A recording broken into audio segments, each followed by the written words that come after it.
Outstanding. Well, you know what? We appreciate the fact that you came out once again to one of the 1-5 Unified meetings. And I guarantee you will not be undersold. That being said, before we begin, we always like to start with a moment of silence or a prayer. We know that yesterday was the 22nd year anniversary of 9/11, where this country was attacked. So that being stated, and we are attacked all the time, either in our minds or in actuality in our community. So let's pray for those that may be operating with an altered mental status. So we have a moment of silence.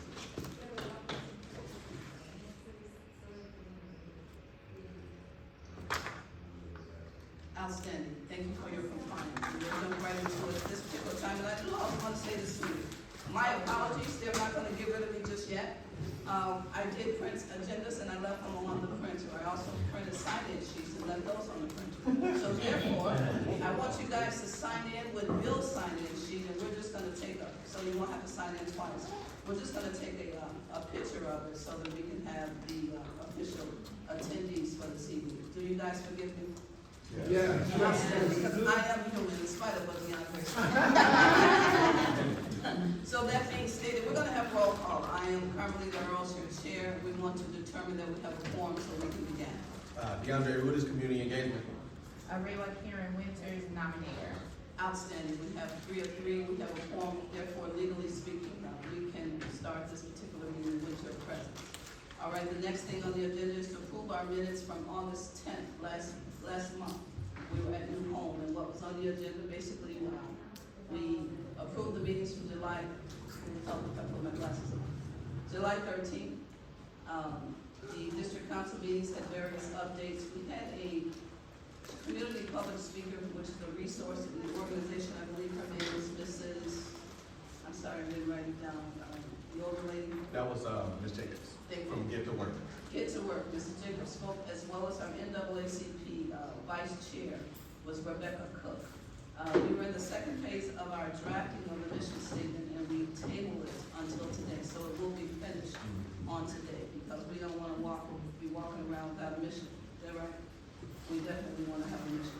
So there was clarification given as to what the Legacy Award was versus the Community Activist Award, and both of them will be basically, you'll see both of them today, because the other gentleman did not show up last month. Implementation of the Above and Beyond Awards, and we're happy to say that we have our recipient on this evening for the second. He will be the second officer that we have awarded this to. We want you to know that photos and recordings are taken, so if any of you are wanted by anybody other than this company, let us know, so we won't basically hand the camera in your direction. And again, we gave the explanation of the Open Meetings Act, and at that particular time, our comment cards is something that you have on the back table. We ask that you use them so we can put you as an official. We can implement you officially in the minutes as to who asked what questions, because right now I just say the question was, but I would like to be a part of it. If that's green basket, you have a question, by all means, raise your hand, Brother Isaiah. You can hand that card to him, and he will notify us that you have questions at the end, so we can call upon you. And that being stated, those were the minutes for our August 10th meeting. May I have a motion to accept it, please? I move to accept the meeting, the minutes from, was it August 10th? Yes, sir. August 10th meeting. You have a second? Oh, sorry. Second. Okay, it has been motioned by Councilor Rudis, it has been seconded by Councilor Winters to accept the meetings as written. Any corrections? All in favor? Aye. Aye. Any opposed? The meetings will be accepted as read. Thank you for your time. Now, at this particular time, we will start with the DC updates. I will start. So again, my name is DeAndre Rudis. I am your Community Engagement Specialist for the 15th District. As of right now, I am gathering the resources as well as information that comes from our meetings. So those folks that are what we call grassroots organizations that represent some of the resources that exist in the community. I am creating what's called a Google Drive, and I am putting those individuals and their contacts in there. And when we talk about information, last meeting we discussed affidavits for trespass, if that is necessary or needed. That is contained inside of the Google Drive, as well as a noise ordinance, because we've been getting a lot of requests from community members as it relates to some of the issues that go on around noise pollution, especially parties that take place at night. And so as these issues are coming from the community, we'll continue to record whatever is necessary to help mitigate the issue in public safety and or police accountability, and it'll be added to that resource / information database. Secondly, I've also been going around doing peace circles with the officers in the community. Our job is to also build relationships between police and community, and so some of those peace circles have been taking place. We did one roughly 2 weeks ago on the 800 and 900 block of Lockwood. In about another 2 weeks, if officer schedule permit, we'll be doing another one on the 52 and 5300 block of Van Buren. And for those that are in the room that would like to do a peace circle, this is not only an opportunity to build relationship with your police officer in the 15th district, but also your neighbor. Please let me know. I would like to get those established. The other piece that I'm working on, which I have not started, but would like, again, with you all's help, is to do listening tours. So some of you all in the room may be block club leaders. If you are that, please gather the block together so that we can have those conversations and we can listen. Some people may be a little uncomfortable with a police presence, and so in our particular meetings, and so that would allow us to be involved in the community and hear directly from those folks that have been affected in negative and or positive ways, and then we can go about figuring out what needs to be done in that regard. And lastly, I just want to point out our newsletter, which is at the back of the room. The newsletter comes out roughly every 2 weeks following our meetings. If you are not in person or if you haven't attended the meeting in person, if you sign up, we have your email, telephone number, things like that, and we can send that out to you. It's basically a rough estimate of what happened during our meetings to keep you updated, and some of those resources will be listed there. So if you look at the one that we, from our past meeting, it has where you can go to actually find the trespass affidavit if trespassing is an issue for you. It also has the contact number to Ms. Jacobs, who is our neighborhood organization. She's a person that can help people get jobs, especially those that have been justice involved. And so our newsletters typically contain, a wealth of information, so please sign up for it or take a copy with you. And again, it comes out roughly every 2 weeks past our meetings that we have. And that is all. So again, I'm Maria Karen Winters, and so for the district council body, I am the nominator. And so what my role is to work with the 21 other nominators from each of the 21 other police districts, as we will be looking for the the 4-year community commissioners. Right now, we have interim commissioners in place that they were appointed by the former Mayor Lightfoot. The new commissioners will be selected by the district council body. We will put them forward to Mayor Johnson, and Mayor Johnson will select 7. We will interview roughly about 60. From that pool of 60, we will select 14. Those 14 will go to the mayor, and the mayor will pick 7 to serve the community commission. So there will be 2 commissioners from the west side, 2 commissioners from the south side, 2 commissioners from the north side, and 1 commissioner which is considered like citywide. At least 2 of the commissioners have to be attorneys. And the way I like to describe the community commission, so we're both a part of the same body. We both come out of the Empowering Communities for Public Safety Ordinance. But the district councilors work more alongside with the community, and the community commission work more alongside with the city. So they will look at the budget in terms of the CPD budget. They get to make policies for the police department, as well as they can set things for the superintendent, for the president of the Civilian Office of Police Accountability, as well as the president of the police board. They can also make a vote of no confidence for the superintendent, and that's not to say that they can terminate his position, but it can be questionable. The city council can, the mayor can choose to side with the community commission if he so chooses, as well as they can do the same thing for the president of COPA and the president of the police board.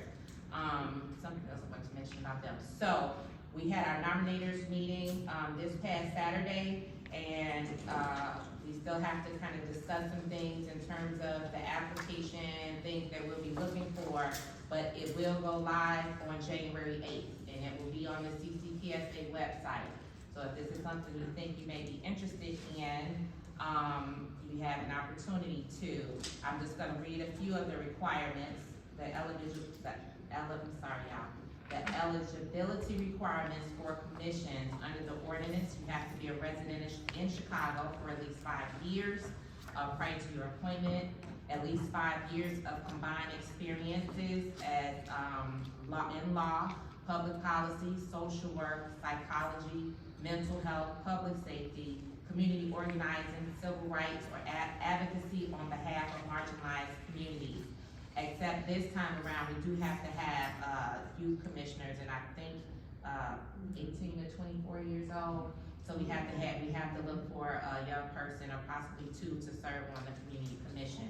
You have to have a reputation for integrity, professionalism, and sound judgment, a history of leadership and community involvement, not an employee of CPD, COPA, or the police board in any of the 5 years immediately preceding the appointment, and not a member of the nominating committee.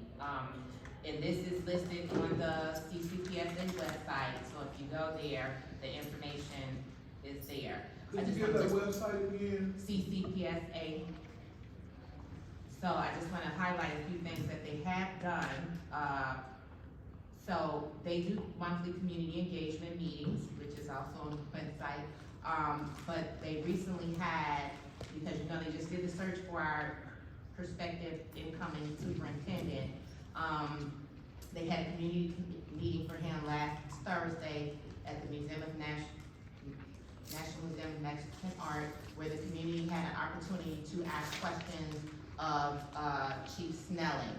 But one of the things they announced at the meeting in terms of the community commission is that they have erased the gang database.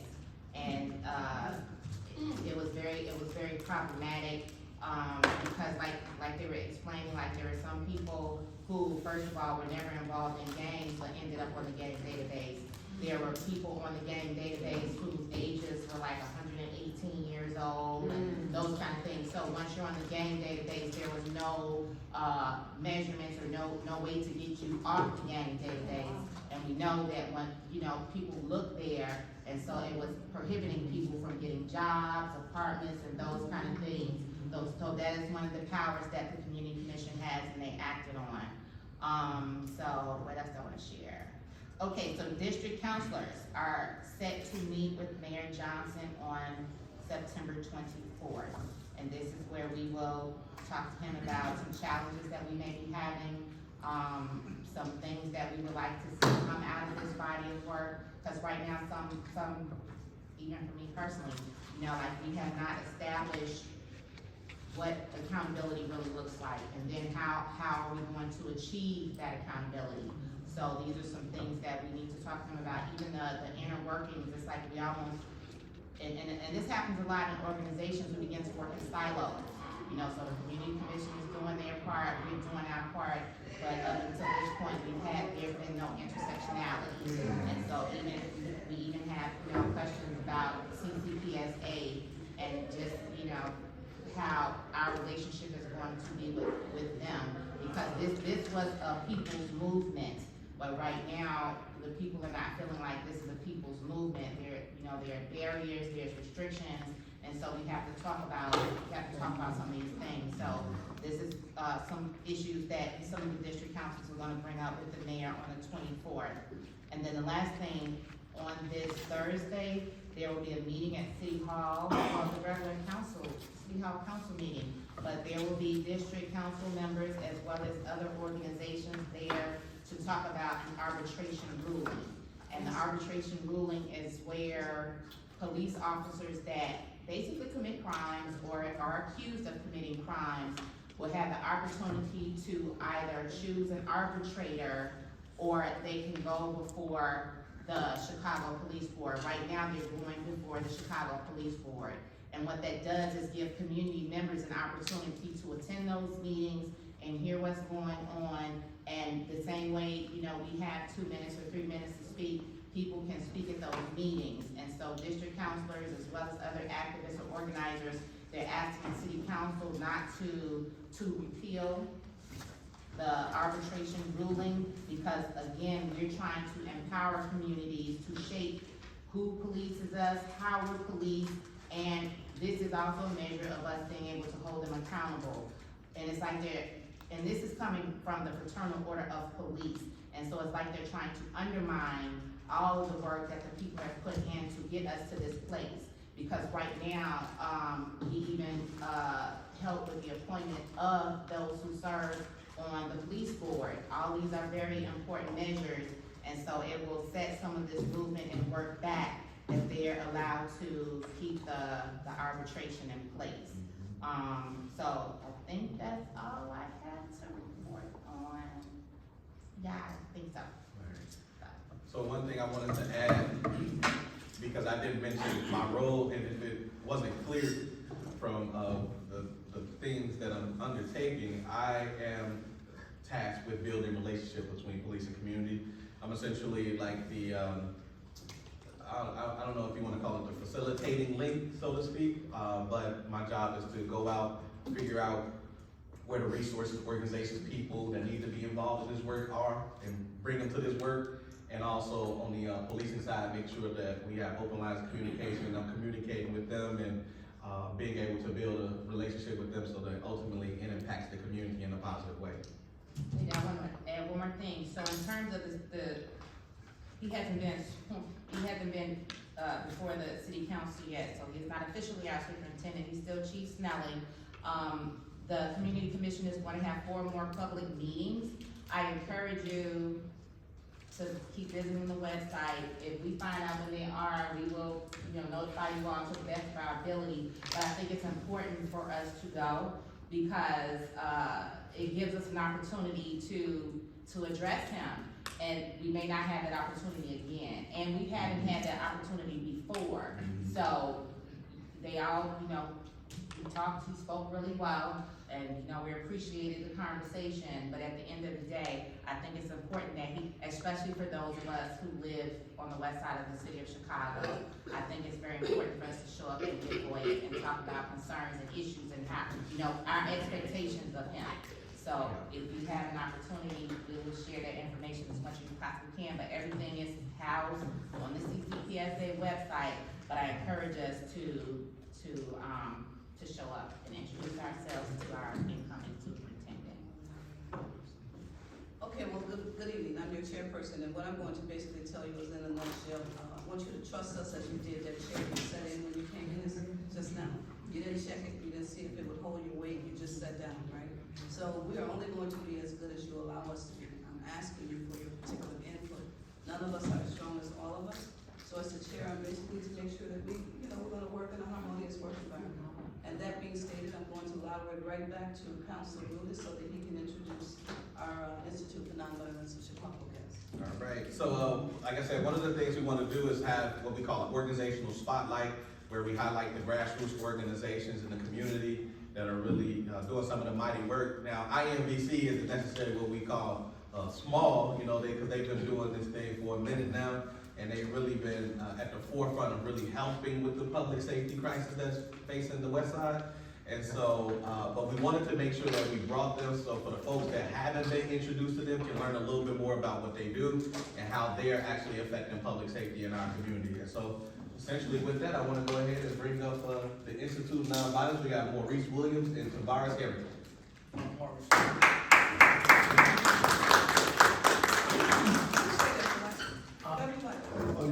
Whatever you want, man. Oh, I thought we was going. Well, you do whatever you want. You do whatever you want, man. Okay.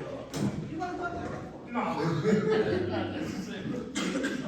I'm Maurice Williams. I'm the Austin Outreach Supervisor for the outreach team that works in the Austin area.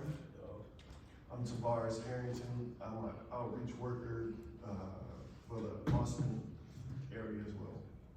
Yeah. I guess we can discuss some of the things that we do. As you may or may not know, we work with some of the. They can hear you. Okay. This is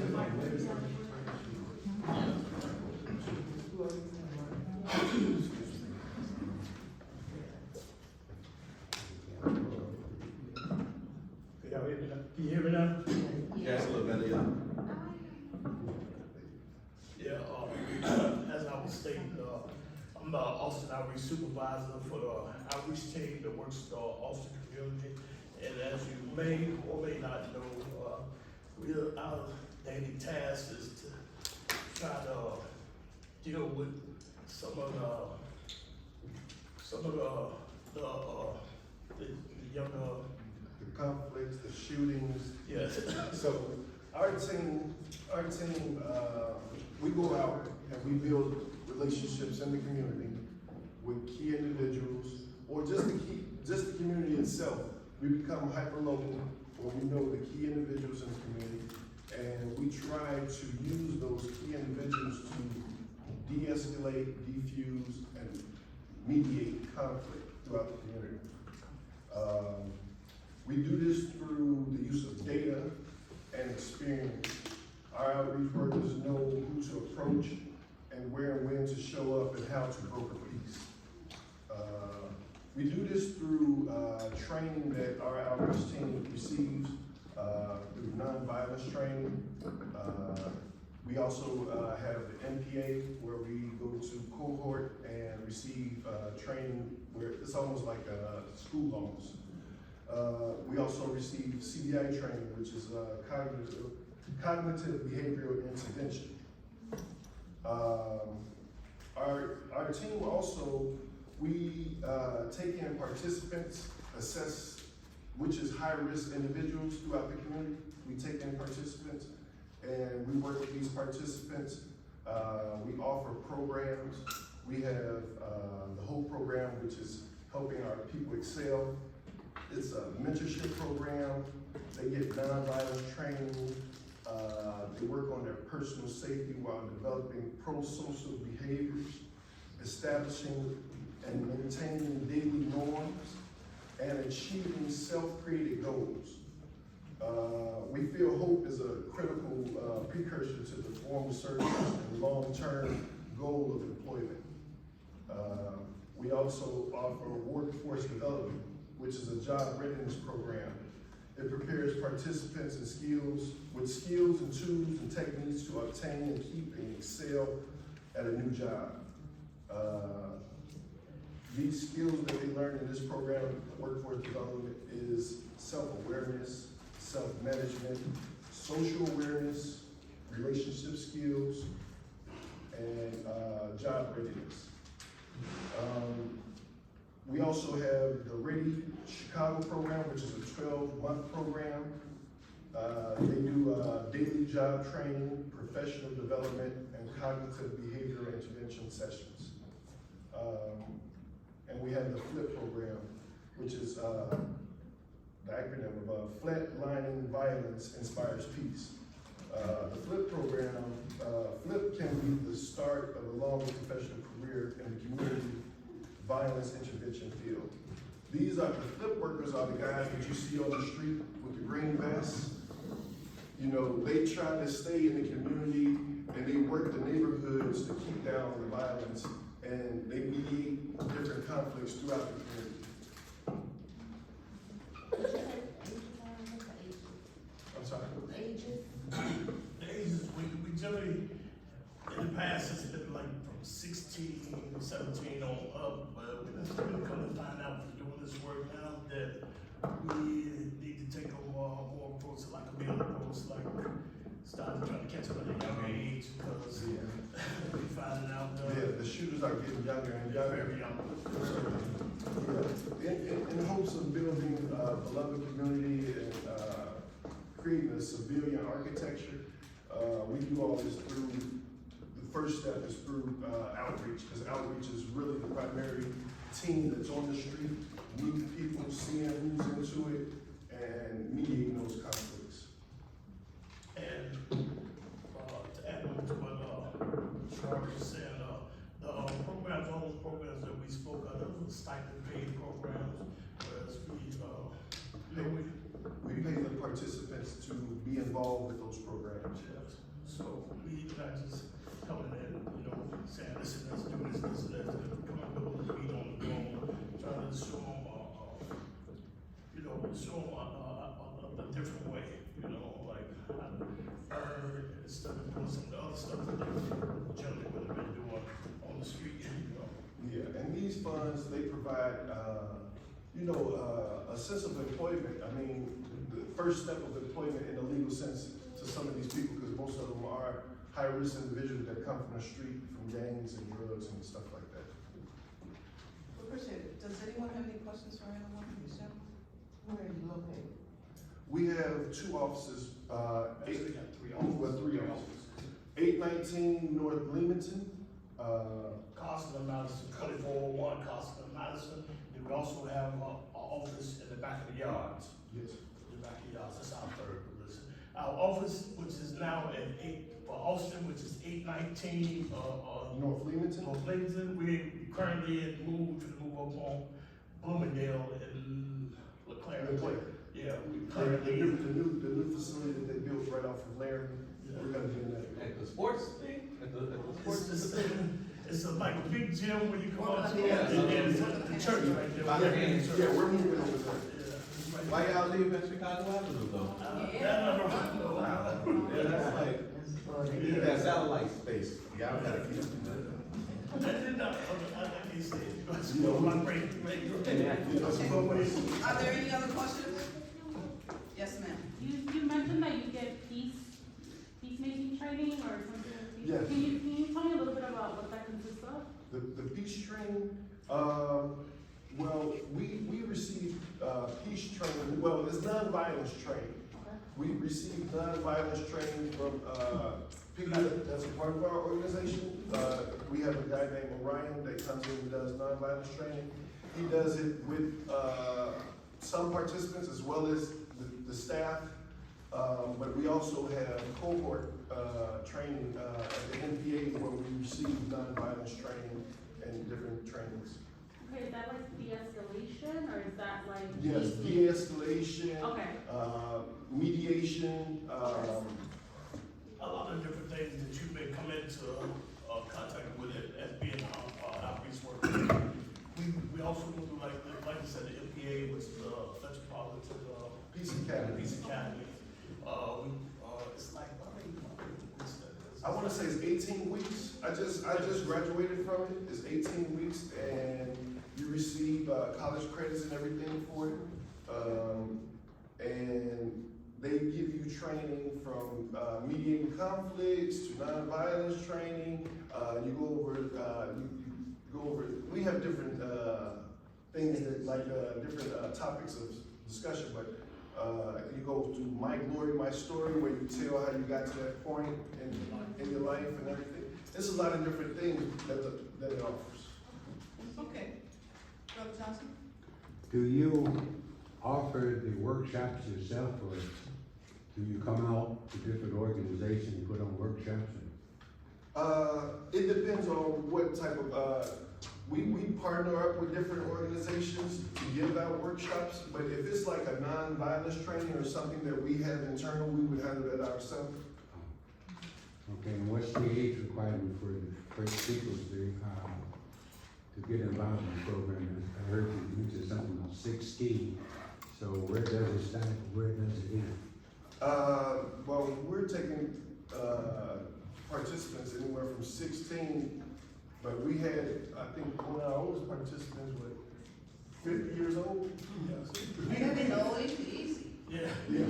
We generally, like I said, that was what we started out, we targeted, we started out, we used to say we had 16 to 17 to 28, that was the target population, but now we found this, we start to see that we need to go more younger stuff, so, of course, dealing with younger people, there's a lot of other things, because we gotta have like, we gotta have consent. You gotta have consent, We're yeah. talking about minors and stuff like that, we can't just deal with them like that, we gotta have some like cooperation with the family or. We're also working on, a thing where we're gonna be, getting into some of the Chicago public schools and speaking with the students and stuff like that as well.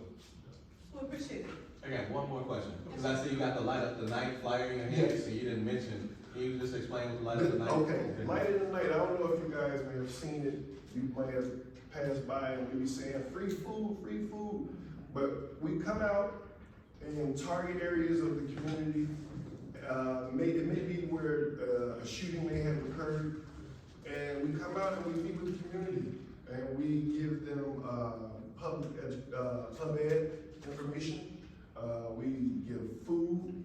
We have games and stuff for the kids, face painting, game truck, and all this, and it's all free for the community, and everyone's invited.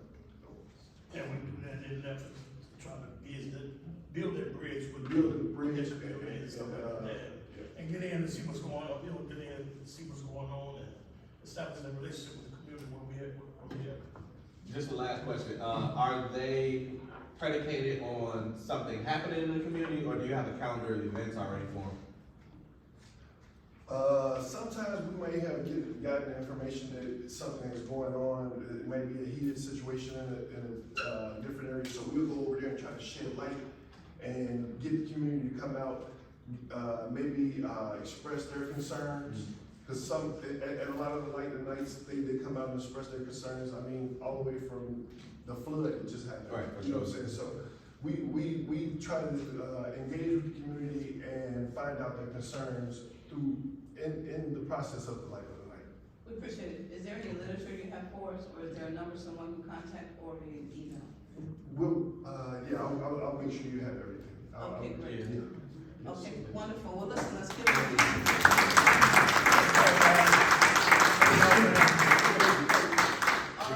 all right, and at this particular time, we're going to ask, for you to introduce yourself. So COPA, the Civilian Office of Police and Accountability, is one of the ways in which community residents can follow up whenever there's issues with their police district. And this is a treat because I am going to learn some things about COPA tonight myself. I haven't that much information, so I'm looking forward to this as well. But these would be the individuals that would be involved in any of those policing accountability issues that arise.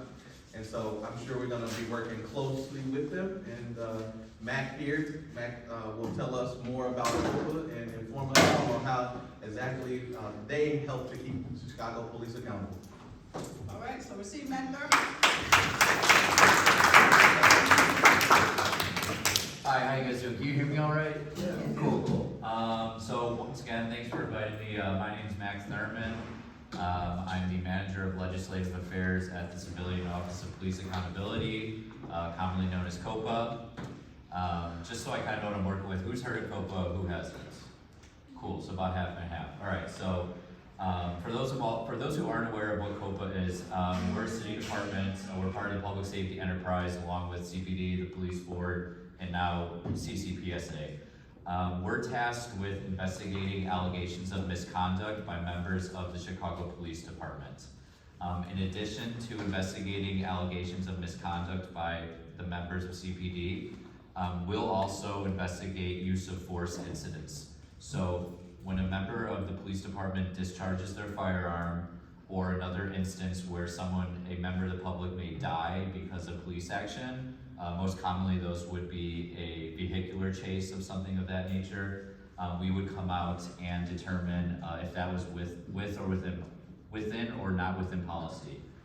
COPA was formed in 2017 after the shooting death of Laquan McDonald. Very similar to CCPSA, we were formed by much public outcry into how that situation was handled.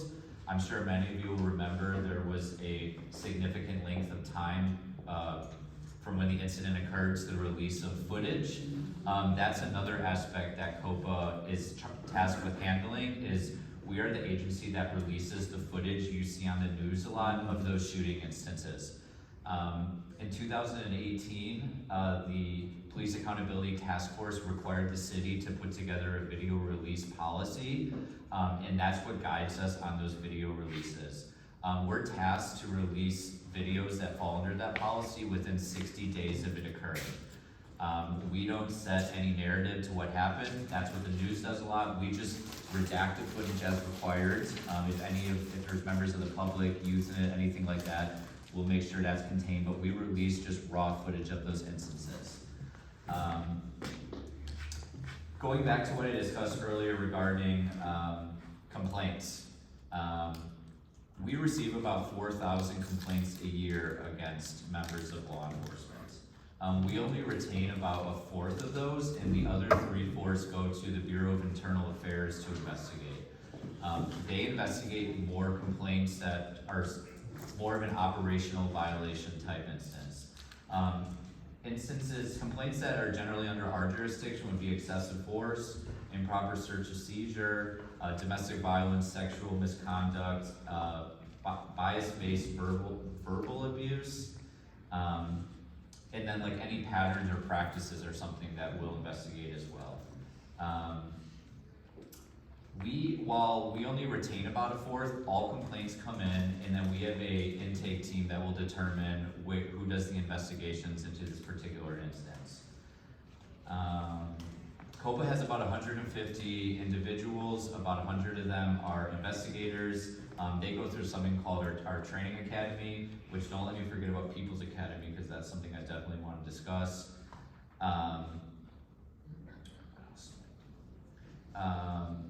I'll just go to that now. We actually have something coming up here in about a month. It starts October 10th. It's called COPA People's Academy.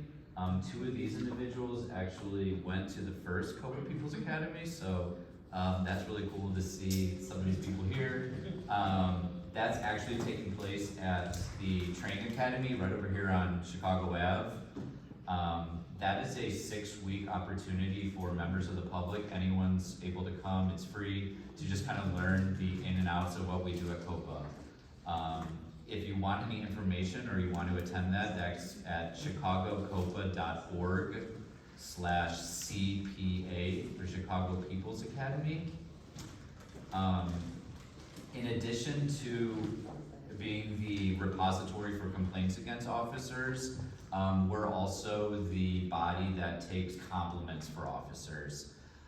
If any of you want to compliment an officer, you had an interaction with them, obviously you can go up to them and say it in person, but a lot of times after the fact, we'll have people contact us and say, 2 days ago I had an interaction with an officer and I want them to know that I had a very satisfactory conversation with them or whatnot.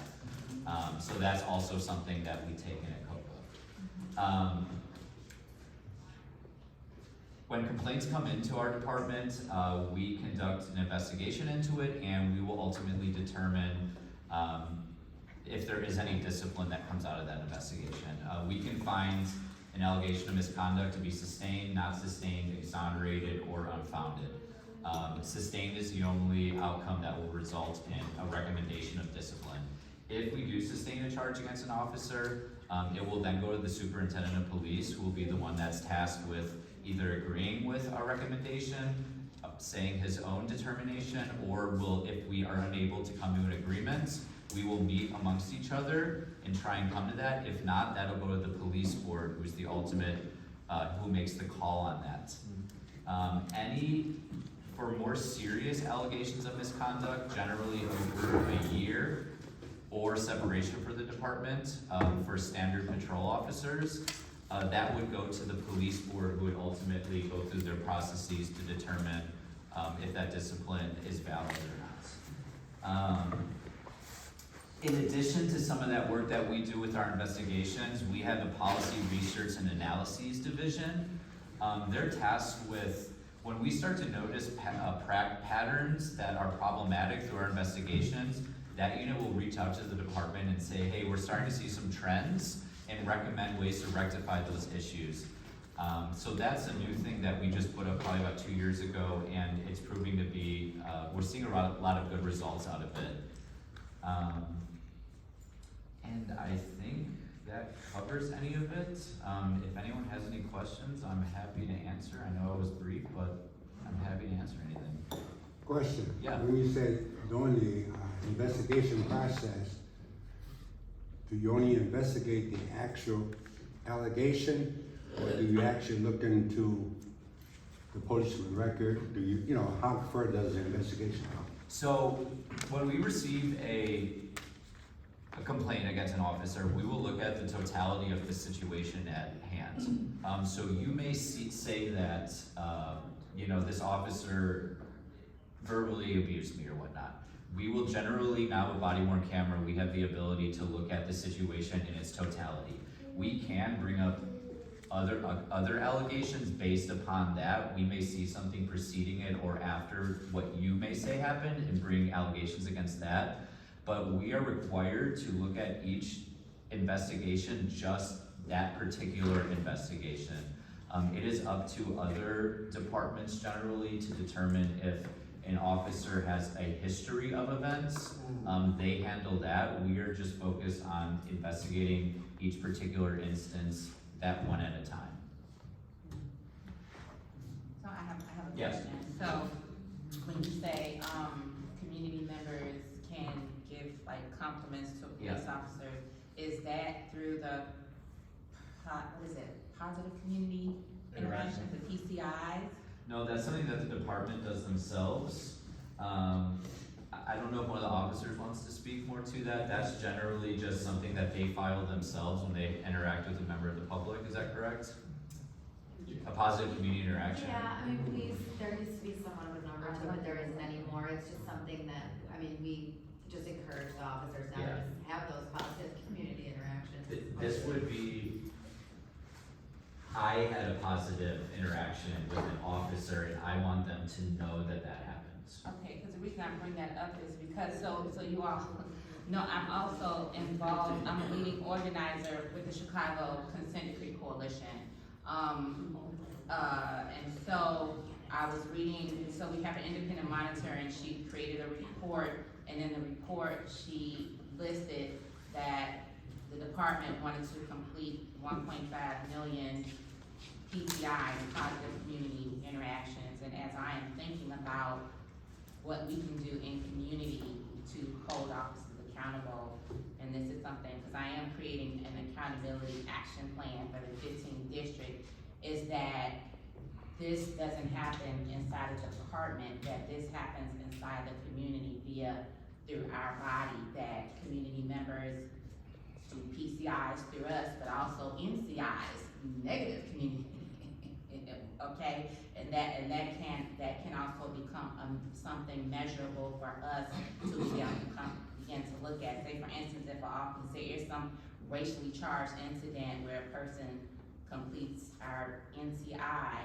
then we should have the ability, we as community members, because it may not be anything that may be escalated to COPA, or you all get many cases and may not be able to get to it, because it could be something that we can resolve in community, that we should also have the ability to be able to look and see, does this officer have 5 or 6 other reports of racially charged incidents? So I'm just thinking of how are we gonna begin to take that power, amongst ourselves, and to begin to, create metrics and things that we do in community.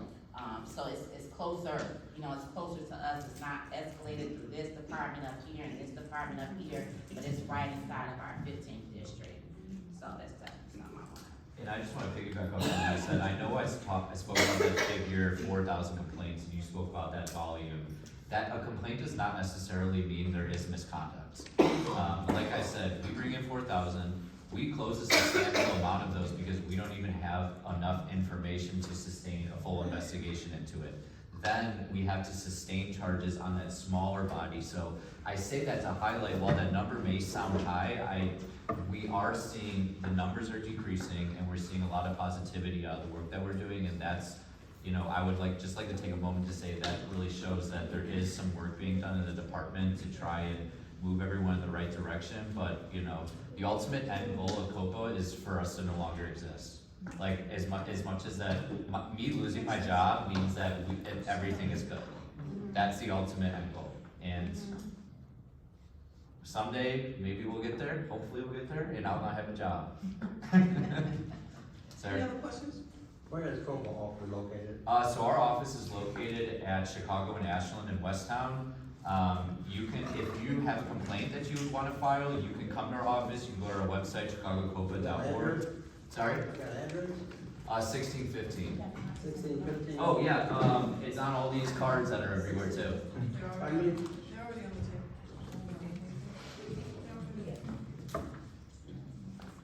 And you can file complaints by coming to our office, by calling us, by going to our website, or you can go to all 22 police districts and they can take your complaint and they will send it to us as well. Yes, officer? How are the compliments tracked? I know how I would get notified if I was to receive a CR, but I've never been like, hey, guess what? You got a compliment. So, it's just words. I hear you. Understand. So we, about a year ago, we started working with some people from BIA on trying to streamline this system. We are sending all the requests over to, all the compliments over to the department. I can't speak to what they're doing, how they're getting them to you guys. A lot of times, how these are coming in are kind of nameless situations, you know, it was dark, I saw officer, I didn't get his name. The department will try and get those to you guys, but most of the time, I mean, I see them come in the first place and I go, it's unfortunate because I know this is never going to get to that officer. Because that person just doesn't have enough information to get it to you guys, so, hopefully that system's working. I mean, you guys got a lot of people over there, but. But see, if we had it within the Yeah, district, so that's why we're trying we to. could very easily get that to you, Yeah, for right? sure, yeah. So, And I've never seen like anyone talking about like, hey, if you're getting out to a star, you know, name, that can be a compliment. I only hear about the CR part. So it's like, if we're gonna be honest, you have to be able to do that. So that way- There might be a balance. Well, here you go. Yeah. 15th district is going to ask all of you, excuse us, 15th district is going to ask all of you, as of tonight, let's start getting to know our 15th district. You're gonna ask for a Budnam Old School, that's the same as a Star Badge number. You're gonna ask for a name. They took the beat numbers off of the cars. So therefore, if we're going to hold them accountable, let's also compliment them with the same voice. So that being stated, it's a great segue. However, do you have any other questions for Copa before we go to the next part? Just for your part, the beats are now on top of the vehicle. The beat isn't tagged on it. It's a placard that's put on top of every vehicle above the driver's side. It's a 15, whatever the beat is. So we do have it on there. It is on there, so thank you for the correction. Now we know, so for those of you people that are vertically challenged like me, you know, just ask for the beat number, ask for the star, ask for the name, and therefore give them their just due. If it's great service, give them an attaboy. If it's not, give them a talking to, or whatever you need to do. But however, let's be accurate in what we say. And that being stated, this would be a great segue for us to make sure that, as you know, we're about to award. First of all, let me thank Brother Thurman. Hey, and I just real quick, I want to plug again People's Academy. If you guys want to get involved with some of the work in your community, October 10th, chicagocopa.org/forward/CPA. I'll be around after. It's free. It's great. These two went to it. They had a great time. And we did. We had a great time. We learned a lot. So What that's day why will it be we're on? It'll be on encouraging. every Tuesday for 6 weeks except Halloween, 6 to 8.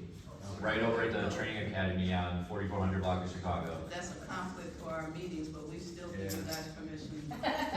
Because the knowledge is more important than the presence, so that you can go. And we got a newsletter too, It's like, so sign up for that. it's like train the trainer. You go get trained and you can train your neighbors. Is that all right? Okay, so the way we're gonna test this particular complimentary system, we're gonna do it right now. We have someone in our midst who, Brother DeAndre, excuse me. Brother DeAndre is going to talk about why we are looking to compliment this man in blue. And we see that his sergeant, I never want to be disrespectful. The sergeant was in the room. I always butcher her name, so it's a good thing she's not in here. And Brother Sabu is back there. And the 15th district is always a part of whatever we're doing. So you know what, just like I can go to the desk and talk to Sergeant Brown or the new Commander Morris, I also want you guys to feel the same. They're approachable. So whatever needs to be disseminated, by all means, let's, in the name of humanity, let's continue to do what's needed. And I want the lady that's sitting back there with the fishing cap on, Belda Mueller, to wave her hand, because this lady, okay, Belda has a wealth of knowledge. If you're trying to organize a block club, go see her at the CAPS office, because she's got some institutional knowledge that, trust me, it will bring the cohesiveness back to our neighborhoods. That being stated, it's back to you, Councilor Rubis. So real quick, so we can get prepared, for Officer Martinez, can y'all do me a favor, because we wanted to play the video, but we couldn't, on this particular setup. It's fine. If y'all got phones though, so can y'all just go to y'all phone real quick and do, if you can go to YouTube, you know what I mean, just go to YouTube on your phone. We're just gonna be searching Austin, Officer Chicago, to make it an easy search. Austin Officer Chicago. And you might gotta scroll down a bit, but it should be within the first two, 1 to 5 videos. You'll see CPD officer sees Austin teen off to college. Right, so you put in Austin Officer Chicago. Awesome. Play that, yeah. Wait, we're not playing it yet. We're not playing it yet. I just wanted y'all to find it to hold that place. So, because before we blessed Officer Martinez, last month we, so let me clarify something real quick. We do 2 types of awards in our meetings. We have, for 1 month, what we call the Legacy Honors Award, where we bless one of our community members that has had a long history with public safety and police accountability work. And then we also have the Above and Beyond Award, in which we bless one of our officers of the 15th District that have also been instrumental in community building and the work that they do. And so last month, our awardee was not in attendance, and so he is now, and we wanted to make sure we bless him first. And so I do want to start off by reading a little piece here. If you all don't know Mr. Otis Johnson, I'm going to just give you a little bit of background. So Otis is a community organizer who cut his teeth in the civil rights struggles of the 1960s. He's run the United Front Anti-Crime Organization, a group that deals with community issues of crime and crime prevention since 1997. He co-founded the Voters for a Change Coalition of Illinois as a former member of the 25th District Steering Committee. He has previously run for alderman of the 29th Ward, as well as a representative of the police district here in the 15th District. And amongst other things, man, he's just one of those steady guys that's still in this fight, that continues to believe that our voice matters, and when we join together, we can make things happen. And so, again, us in the 15th District, we want to bless Mr. Otis Johnson with the Legacy Honors Award.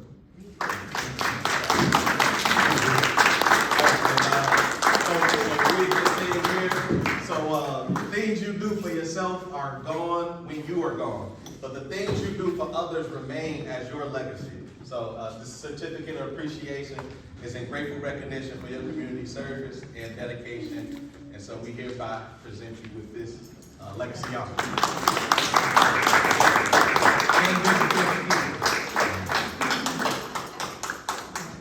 We're gonna take off. Thank you, sir. Thank you, sir. There's also the gift in the box is indicative that we appreciate your time. When you open it, you'll understand what it is. Yes, sir. Thank you. Somebody take a picture. Did you take that picture? Sorry.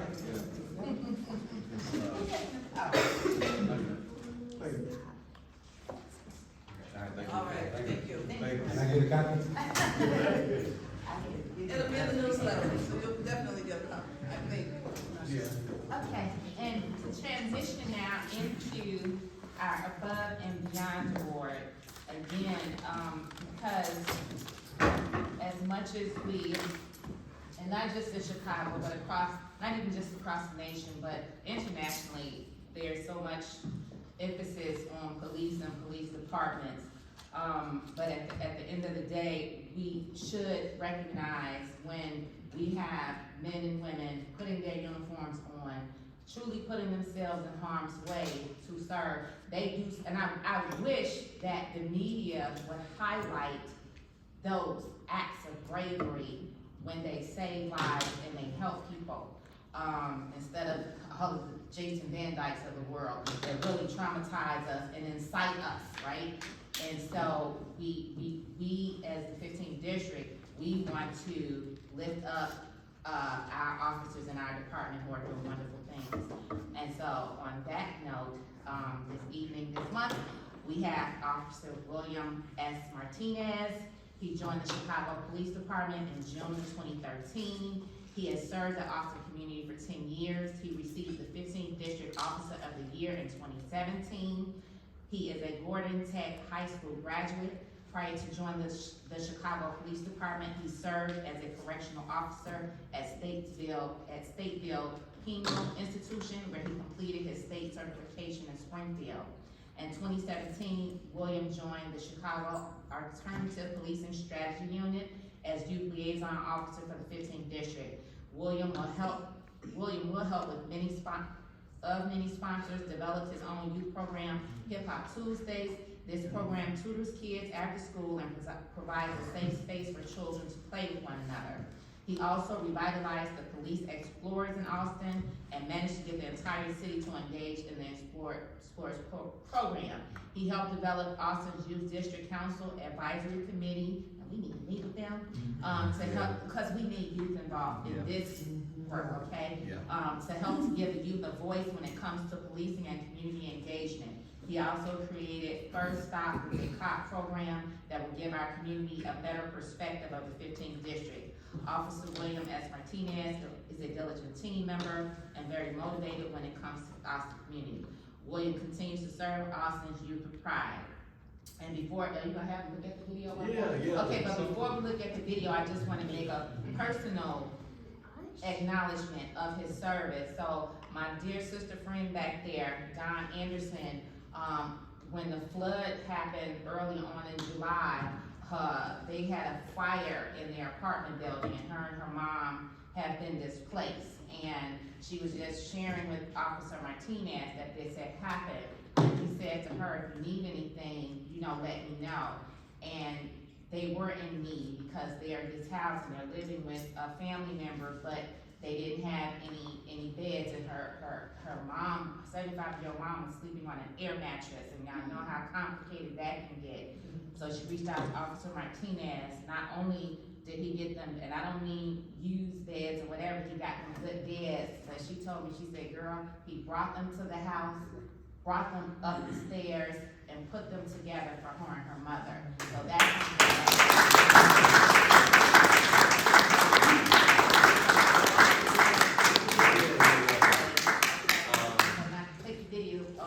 Yeah, so could we just, what I'm saying, we ain't gotta watch the whole thing, but definitely want to make sure that this is in y'all's feed, so y'all know about Officer Martinez and some of the work that he's done with the youth in Austin. So now y'all can go ahead and play the video.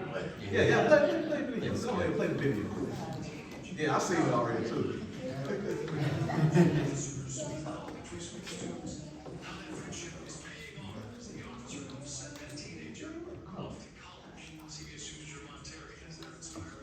Download the Domino's app today and become a piece of the pie. Rewards never done. In-store free pizza. Now that friendship is paying off as the officer says that teenager off to college. CBS News Montana has that inspiring story.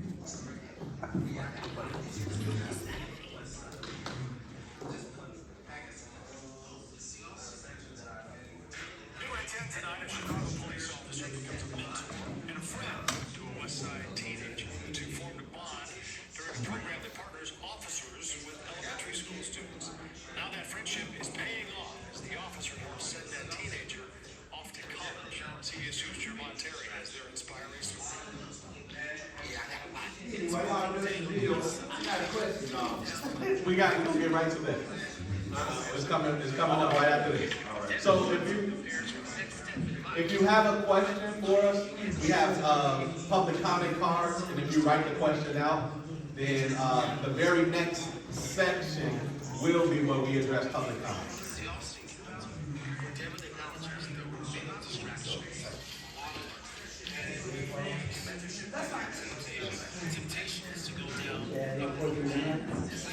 Public comment card.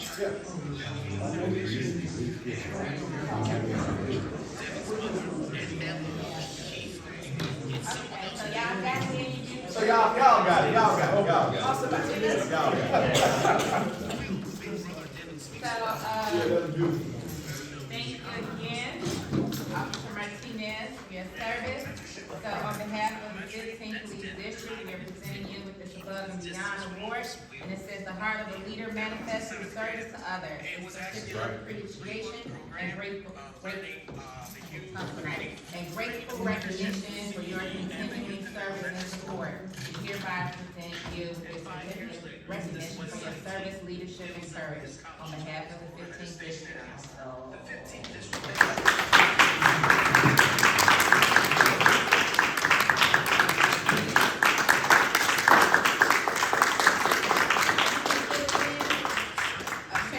While he's preparing to get this picture, you know what? I'm just off kilter tonight. I was told that you were on furlough and you are. He's on vacation and he came here tonight anyway, so that deserves another applause. And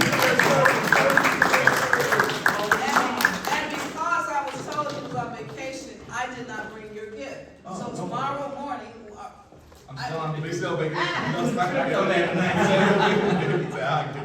You ready, brother? I'm sorry. Brother Harrington. I wanna get y'all on this side too. So that being said, you will have your gift.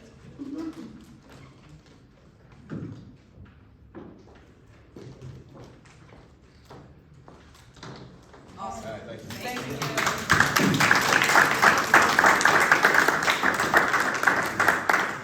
Okay, do we have any comment cards that we need to? Yeah. So we can call you. Thank you. Sound good? All right, now as we transition to the next piece, this is where we have public comment. Everybody has 2 minutes that would like to take their 2 minutes to speak. You can use less, but we don't encourage more.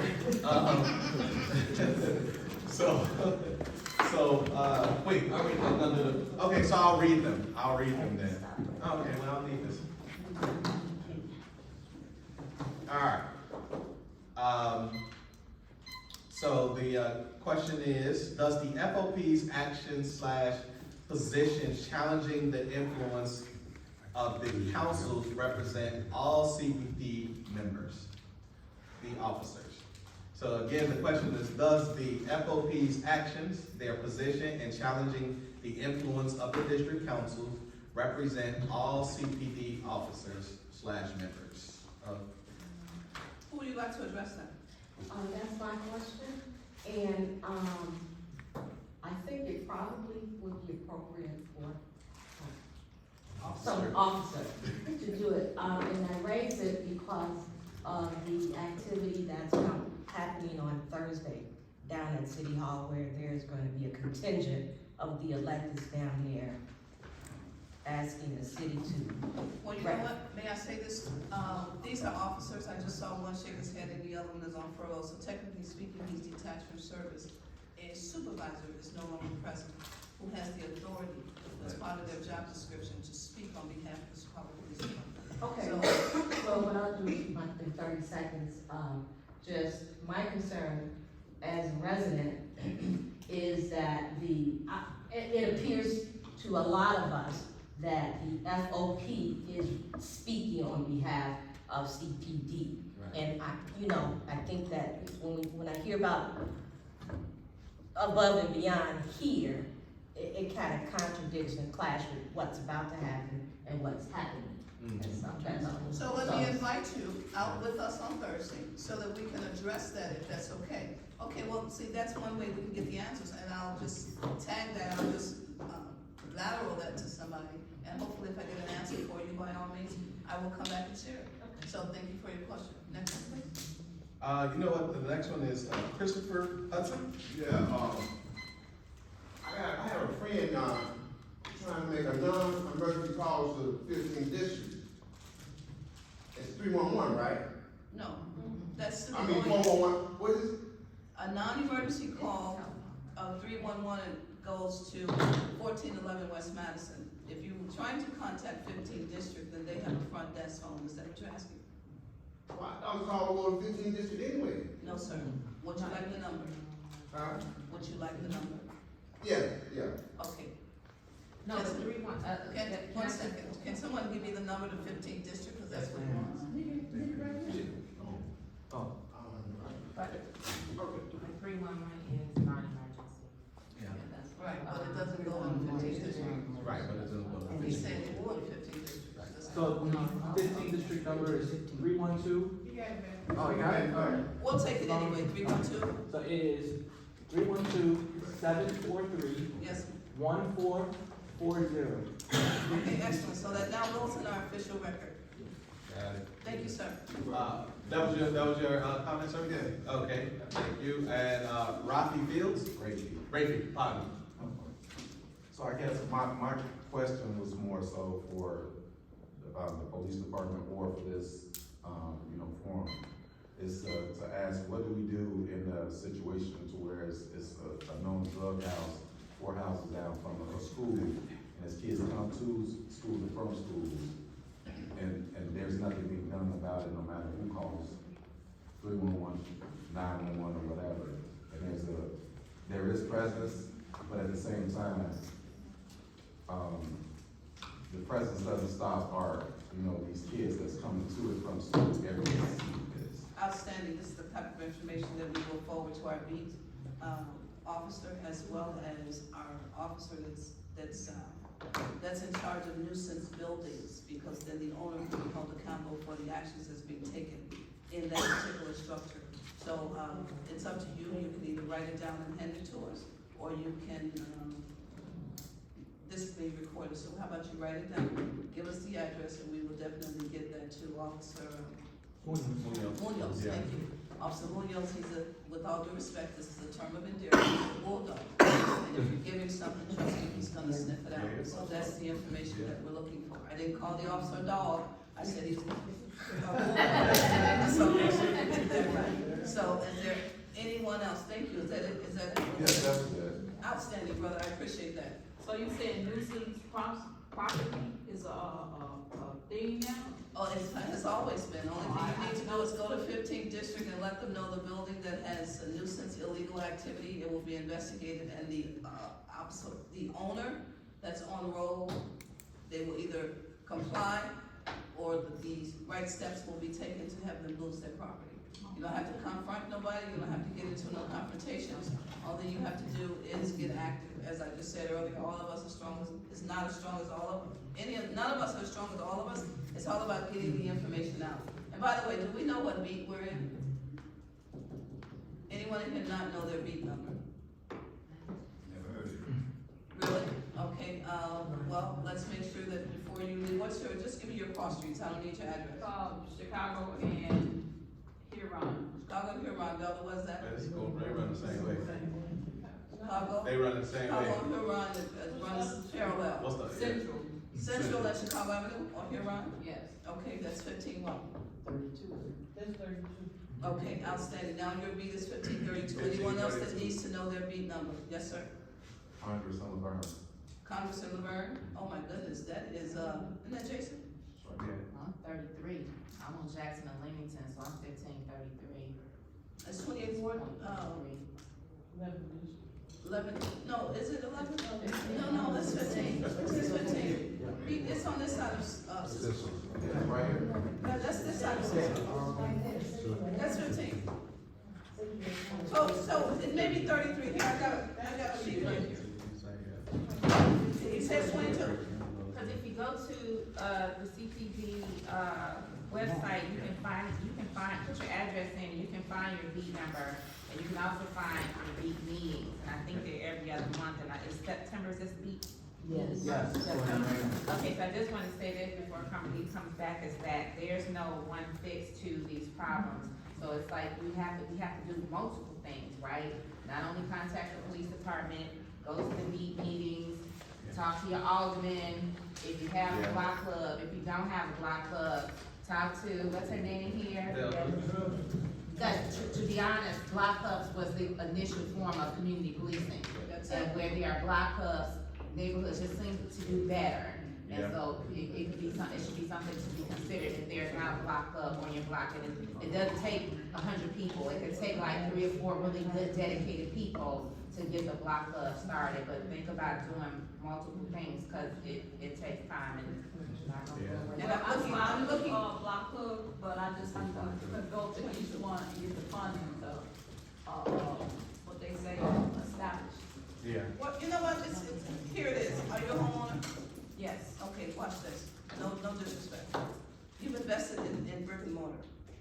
And everyone on the block that has also invested, the renters are not gonna have the same insightful dedication as you do. But is it important to you? Without an investment, that's very little appreciation. Something as small as $10 a month going into a coffer can basically make the difference. We started doing that, we paid for gas, cut everybody's grass. When I moved there, no one had grass.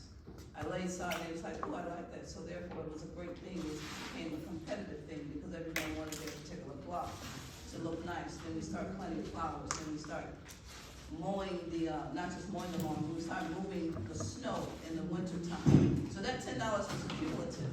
And then basically, a lot of folks didn't even know each other's names. Good Lord, you know, that's no way to, even the dog know every dog on the block. They go and urinate on their tree. They go and crack their leg and let them know I'm here. So with that being stated, you know, we as people need to do the same thing. We have to collaborate, you know. We definitely have to collaborate. And if you're looking for someone else to do it, it starts with us. So that being stated, if you need some help funding things of that nature, you know what, I'll donate your first gallon of gas. What can I say? Just so we can go and cut grass and do whatever. And get out there. People talk about the streets and sanitation, don't come clean the street. Well, doggone, it's in front of your house. If you get out your car, pick that up. I'm not jumping on the block. I'm just saying, yeah. I agree with exactly what you're saying. That's why I'm knocking on each door to contribute to, fund the, block club. Because I'm not coming out of it with my own pocket, which I can, but I'm not gonna do it. That way they have initiated we started a block club. You're right, they'll have buy-in as well. I appreciate your understanding. Anyone else? Well, you know what, that being stated, we had our I have one question. What do you do for, say like you got a You neighbor? know, you only get a chance to ask one question. You gotta give her $5 for her block club.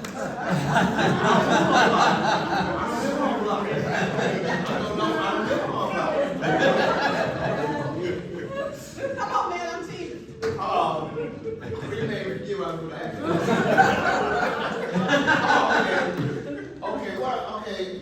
Say you got a neighbor, and he or she won't take care of their property, weeds everywhere, you can't see over the fence. You know, what could you do for that? What can you do for that? He won't take care of it. What are you willing to do? I tried that, but I'm not gonna keep doing it. You know, Okay. I ain't getting nothing out of it.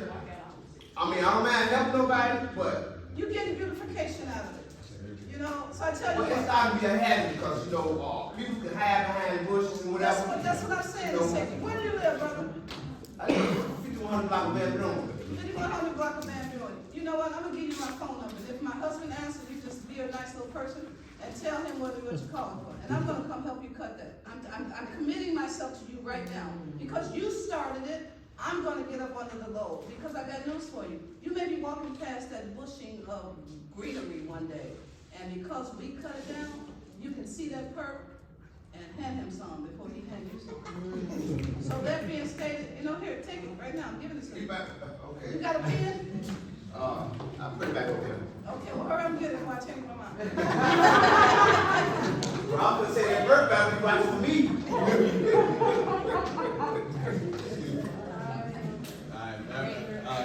No more questions, right?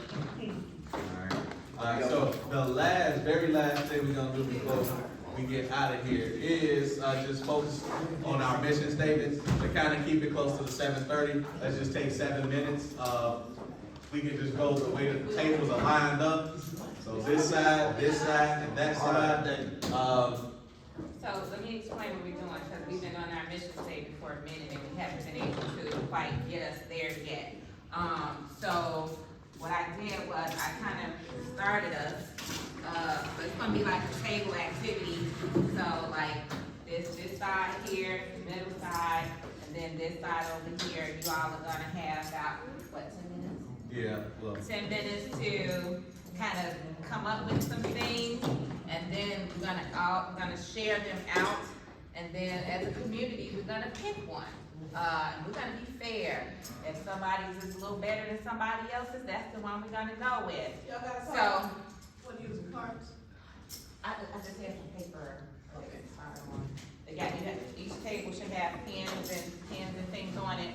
So I started us off, because the mission statement is basically a summary of aims, values of a company, an organization, or an individual. It says 3 parts of a mission statement. It's purpose, goals, and values. And I just want to read something about accountability, because again, this is what we're working on. So, I'm gonna wait. Good, I'm gonna share a little bit about accountability. Hello?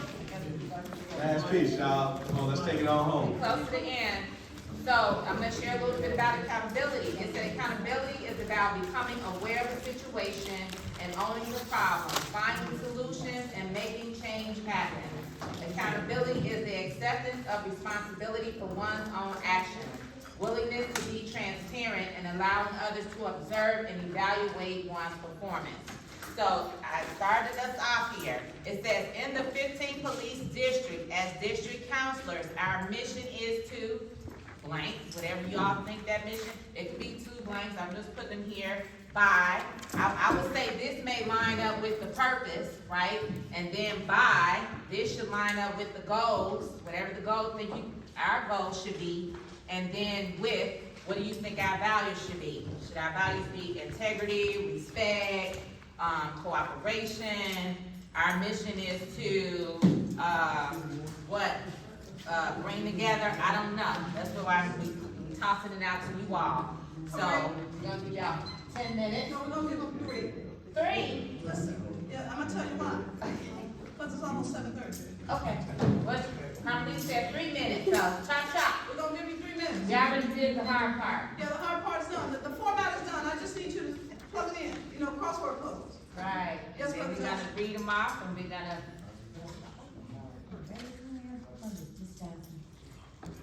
Okay, I would say this Can we is, brainstorm before we take that question? Let's brainstorm. You guys, there's a piece of paper right there. Y'all talk about whatever. Yes. And then we're going to take those 3 minutes and we'll answer those questions. Yeah, y'all put the work together as a community. Come on now, here's your time. 2 minutes and 30 seconds. Just come up with some plugs. Whatever you think is necessary. Don't be bashful. Yeah, work together. Yeah. Take my. Right around the corner. Right around the corner. Yeah.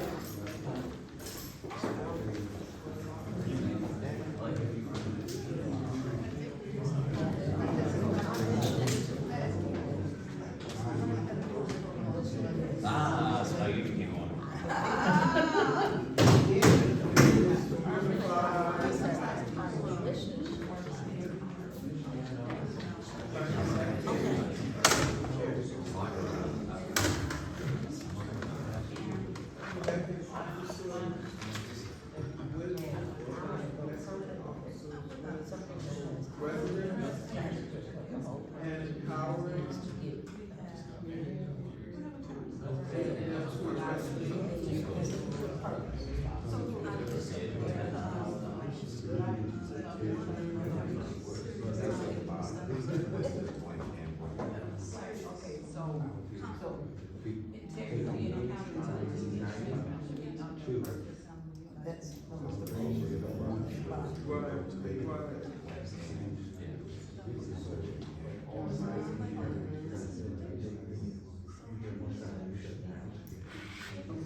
that paper. But I like what you said. So what else you say? You know what, this is a side. Okay, guys, we got 30 seconds.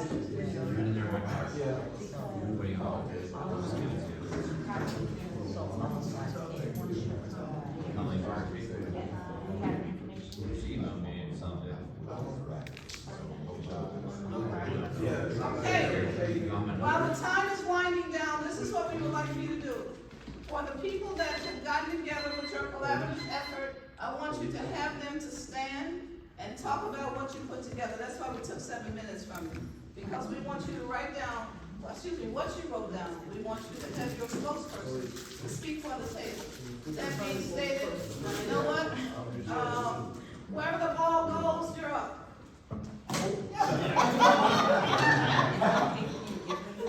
All right, that table's first.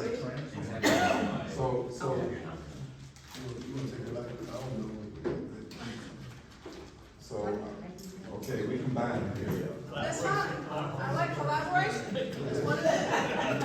But it kind of overlaps a little bit. Hey, whatever, just tell us what you wrote down. The 15th, police district, as district council, our mission is to blank, we didn't get there yet.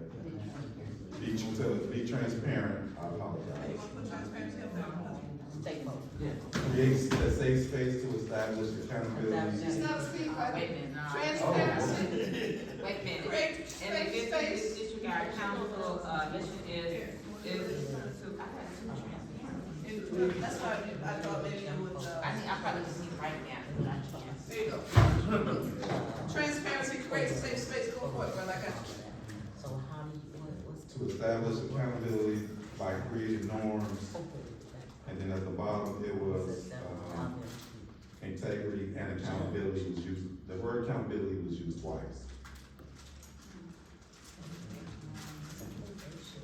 Outstanding, got you. Transparency created, safe space, transparency used twice. So And, accountability used twice. Accountability used twice, and integrity. Integrity and transparency. Outstanding. All right, transparency, I said that first, let's slide those down. All right, next, the lady running out the window, where you going with my paper? I don't have the papers there, they got it. All right, let's We go. was working together. Go ahead, sir. Go ahead, spokesperson. It's all good.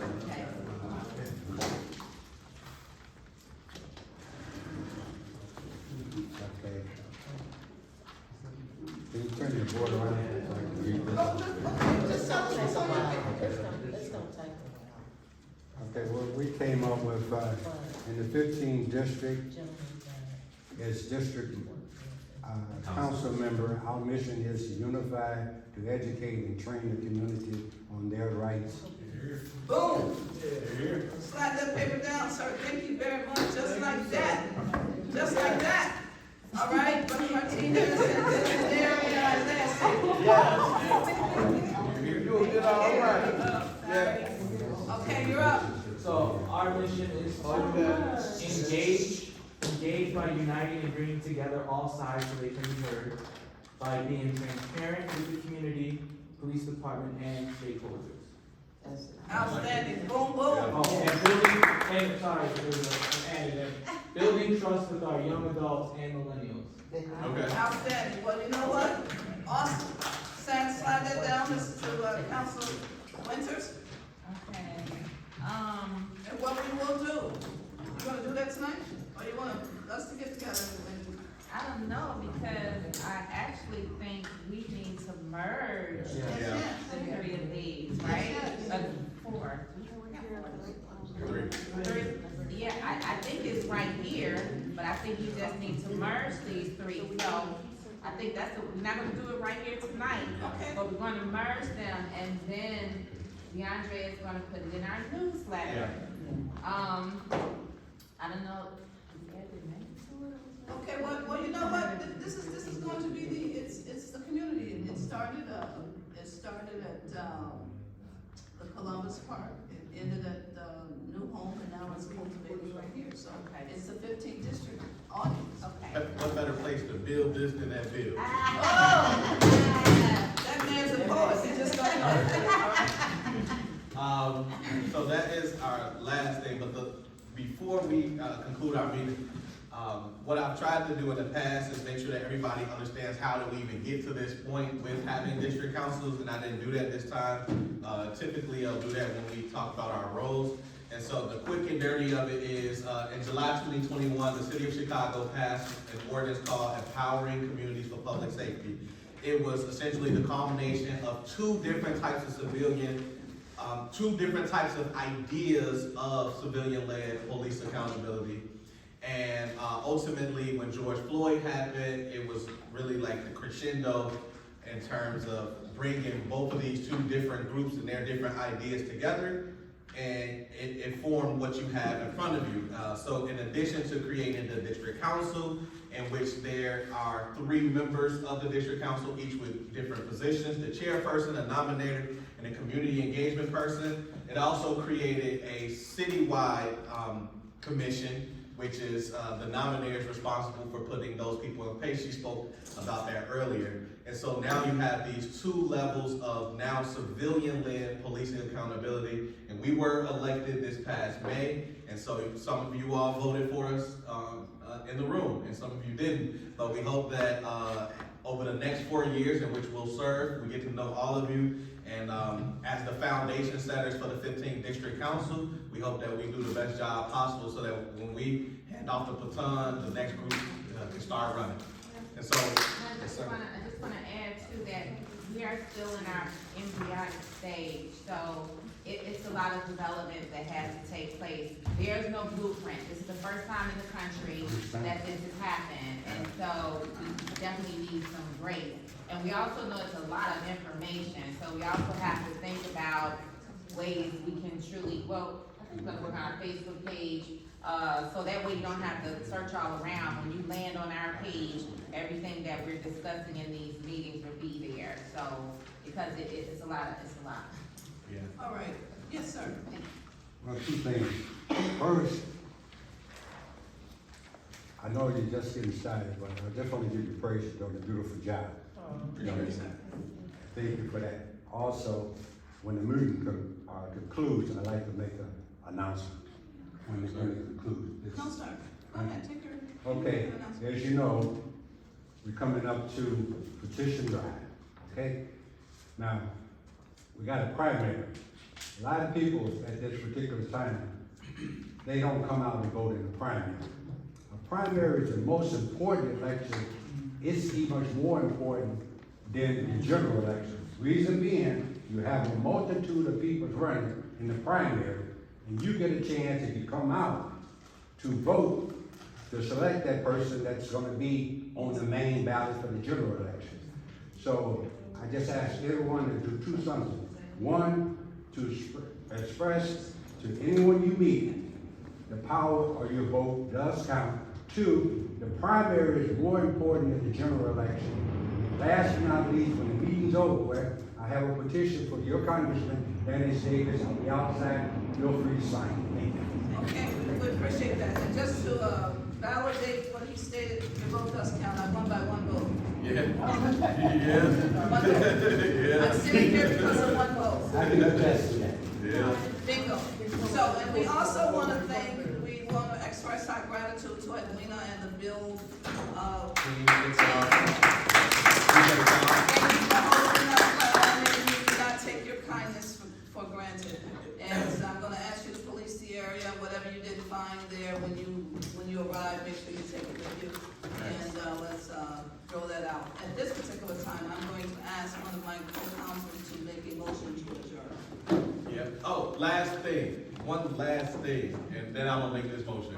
Isaiah Brooks is a part of the CCPSA. That's okay. He's a part of the CCPSA. He's our community outreach coordinator. If you can't get in touch with us, or there's any type of thing you may need, information, resource, Isaiah would be able to be a person that you can connect with to contact us. So. And I do have my cards in case you need one, so that being said, thank you, Brother Isaiah, we appreciate you. So I'll go ahead, I'm sorry, motion to adjourn this meeting. Second motion. Okay, it has been motioned by Council Rudis, second by Council Winters. All in favor? Aye. Anybody opposed? Want to stay alone? Meeting adjourned. I'm gonna cut my reports back here. Officer Martinez, great work, that was awesome. Yeah. So,